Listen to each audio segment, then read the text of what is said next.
Moving along this week, we got more breaking news out of the NBA. Golden State Warrior forward Draymond Green has been suspended indefinitely for another ridiculous, idiotic altercation on the court. He nailed Phoenix Sun center Jusuf Nurkic with a spinning closed fist directly in the face. Nurkic went down, and he stayed down for a bit. This is about a month after Draymond put Rudy Gobert in a headlock and drug him a few feet across the floor. Served a 5-game suspension for that. Didn't learn his lesson, obviously. This is also after Draymond stomped on Domantas Sabonis in the playoffs last season. Remember that? Oh, just yeah. last playoffs. Mm-hmm. And let's not forget when he kicked poor Steven Adams right in the fucking nuts. Right in the nuts. Okay? Yep. This is nothing new from Draymond.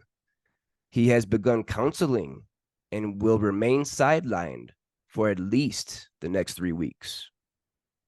Quote from Draymond, "I sell calls with my arms." He's a flopper. So swinging fists, he's trying to sell a call here.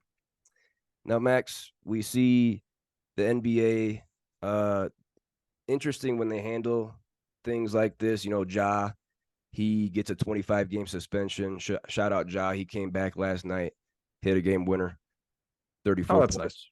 Hopefully he learned his lesson, just so we were clear. I hope, because, again, he is a rare talent, and I do hope that he learned his lesson so he can be a standout in the NBA. Definitely. Ja served a 25-game suspension for flashing firearms on Instagram Live. Did nothing illegal.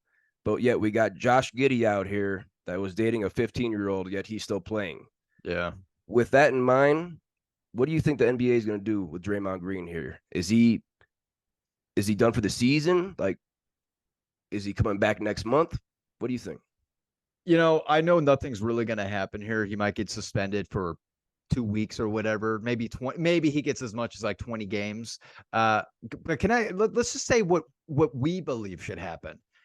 In order for this guy to get back into the game, I think that he should have to play in a straitjacket.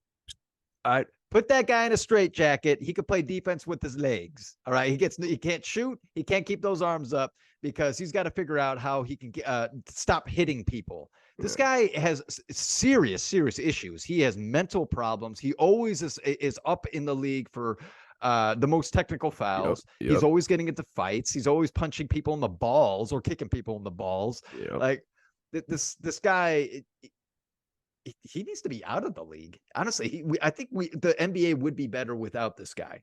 He's a douchebag. And you know what? How many douchebags do we already have for NBA's biggest douchebag this year? Last year we had 5. Okay. We rushed it last year. We rushed it. But this year, we might get to like 15 different players. Oh my Lord. I find it pretty interesting that no one does anything to Draymond after these altercations. I went and I looked at all 4 of these instances with Nurkic, with Sabonis, with Steven Adams, and Rudy Gobert with the headlock. All 4 of those guys, those 4 victims, did nothing, didn't go after Draymond. No teammates got in Draymond's face. Now with Rudy Gobert, Anthony Edwards, and Big Cat, they just kind of held him back. But no one's going at Draymond. No one's throwing punches in their teammates' defense, or like Nurkic didn't get up and go after him. Rudy Gobert didn't get out of the headlock and go after him. Sabonis didn't get up off the floor and go after him. Steven Adams didn't do anything to him. Yeah. Is he the toughest dude in the NBA?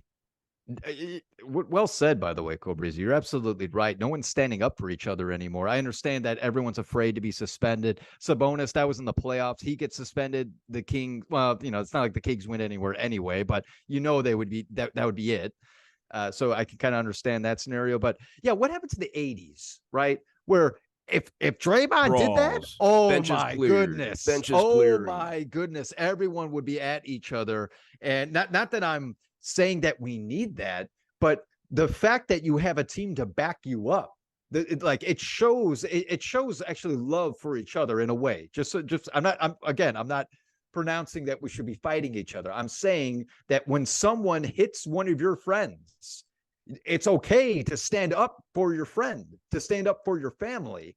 Okay. Like I kind of miss it. I kind of miss seeing that. Okay. Because it is a good thing to do that, because you show everyone it is wrong. When Draymond continues to do this shit and nothing happens, you're showing everyone that it isn't wrong, that he can just do whatever he wants.